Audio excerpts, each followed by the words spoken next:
Hello everyone, welcome back to our new blog. তো আবার একটা নতুন ভিডিও তোমাদের সাথে শেয়ার করার জন্য চলে আসলাম। তো আজকের ব্লগটা হচ্ছে, এটা মিনি ব্লগ হচ্ছে।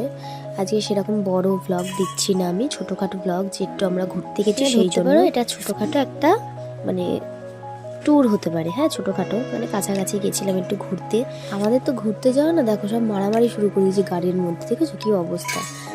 দাদা ভাইকে তো দুই মেয়ে মিলে, আমি মিলে, দুটো মিলে তিন, আসলে আমাকে কি যেন বলছিল, তাই জন্য আমি এরম ভাবে একটু মাথায় এরম করে মাথায় মেরেছি, দুই মেয়ে মিলেও মারতে শুরু করে দিয়েছে। তারপর আবার কি ওনাদের বাইনা, আসলে আমার ননদের বাড়ির ওখানে একটা পার্ক আছে, মানে আমাদের মায়েরা শোনা বলছে যে আমাকে পার্কে নিয়ে চলো। তো তাই আর কি ওর বাবা সেই পার্কে নিয়ে গিয়ে, তো ও তো স্লিপ খাবেই না, কতবার চেষ্টা করার পর তারপর একটু ধরে লাস্টের দিকে উনি দোলনা চড়বে, কিন্তু স্লিপ খাবে না উনি, হ্যাঁ। তারপর আরো ঢেকে আছে, সেগুলো চড়বে।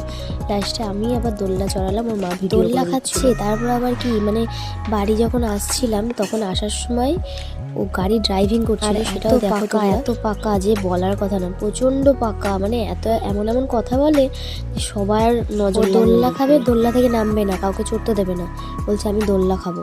সেই দোলনার থেকে নামবে না, মানে পার্কের থেকেও বেরোবে না। তারপর রাত হয়ে গেছিলো, আমরা বেরিয়েছিলাম একটু রাতের দিকে।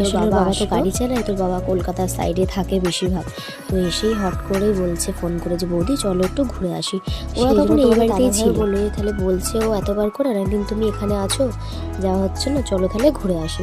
তো সেই জন্য আরো যাওয়াটা সবাই মিলে, মানে ওরা তিনজনা ছিল, আমার ননদের বর আর মায়েরা ছিল, আর এদিক থেকে আমরা তিনজনা ছিলাম। হচ্ছে বদ্দি ভাই পাগল, মানে আমার মাম্মামের প্রতি প্রচন্ড একেবারে আকর্ষণ ওর, মানে এতটা ভালোবাসে। দুই বোন, এদেরকেই বলবে। তারপর দেখো মাম্মামও উঠবে, চিন্তা নেই, আছে মাম্মাম, ও উঠবে। ওর তো আগে স্লিপ খাওয়া হয়ে গেছে, তারপরে ও উঠবে হচ্ছে কি যে দোলনা। এই যে এসে গেছে, এসে দাঁড়িয়ে আছে পাশে।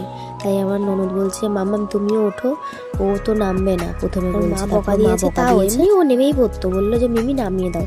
তারপরে আমি ওকে নামিয়ে দিলাম, তারপর মাম্মাম উঠলো।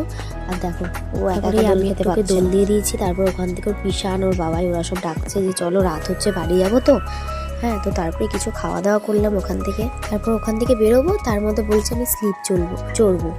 তো এই দেখো আবার উঠে পড়েছে স্লিপটা চড়ার জন্য, দেখেছো, বলছে আমি সুরুত খাবো, সুরুত। তারপর তো ওখান থেকে আসলেই না, বেরোবে না। ওর মা তো কত বকছি, দেখো গাড়ির মধ্যে, সেই গাড়ির মধ্যে কান্নাকাটি শুরু করে দিয়েছে, বসে বসে পড়ে কান্নাকাটি করে একাকার করছে। তারপর বলছে তুই আর কোথাও ঘুরতে যাবি না তো, তুই কি এখানেই থাকবি? ওর মা সেটা বলছে। তো বলছে হ্যাঁ আমি এখানেই থাকবো। এখানেই শোধানোর পর তারপরে ব্যাসে খাবারের দোকানে আসলাম কিছু খেতে, খাওয়া দাওয়া করবো। ও বলছে মোমোটা খাবে, ও শুধু মোমো ওরাম খাবে না, ওই আর অনেকটা রাত ছিল তো, আসলে একটা দোকানে তো মোমো পুরো শেষ